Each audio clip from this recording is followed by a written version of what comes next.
बुद्ध आणि त्यांचा धम्म या पुस्तकाचे वाचन. बुद्धांचे प्रथम प्रवचन धम्मचक्र प्रवर्तन विशुद्धी मार्ग. यानंतर परिव्राजकांनी बुद्धांना धम्माची व्याख्या कथन करण्याची प्रार्थना केली. तथागत बुद्धांनी त्यांची प्रार्थना आनंदाने स्वीकारली. सर्वप्रथम तथागत बुद्धांनी विशुद्धी मार्गाची शिकवण समजावून सांगितली. ज्यांना चांगला मनुष्य व्हायचे असेल तर जीवनात काही तत्त्वे पाळली पाहिजेत. हा विशुद्धी मार्ग आहे. चांगले जीवन जगण्याची 5 तत्त्वे पंचशील आहेत. नंबर 1, कोणाचीही हिंसा न करणे अथवा त्यांना इजा न पोचविणे. दुसरा, चोरी न करणे किंवा जे दुसऱ्याच्या मालकीचे आहे ते आपले न समजणे. तिसरा, खोटे न बोलणे. चौथा, कामवासनेच्या आगरतेत डुंबत न राहणे. 5वा, शरीराला हानिकारक अशा पेयांच्या उपभोगामध्ये रममाण होत न राहणे.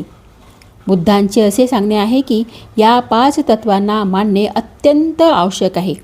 प्रत्येक मनुष्याच्या प्रत्येक कृतीच्या मूल्यमापनाकरिता एखादे परिमापन मानांकन असले पाहिजे, ज्यामुळे प्रत्येकजण आपल्या कुशल अथवा अकुशल कृतीचे मोजमाप करू शकेल आणि सद्धम्माच्या शिकवणीनुसार हीच 5 तत्वे पंचशिले मनुष्याच्या चांगल्या अथवा वाईट कृतीचे मूल्यमापन करण्याचा मापदंड आहे.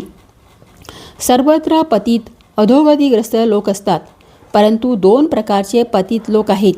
ज्यांच्यासमोर जीवनात काही आदर्श आहेत असे पतित व दुसरे पतित की त्यांच्यासमोर कोणताच आदर्श नाही.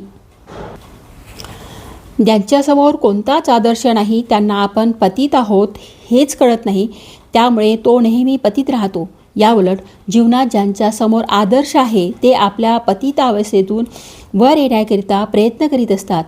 ते का प्रयत्न करीत असतात? कारण ते पतित जाणत असतात की आपण पतित आहोत.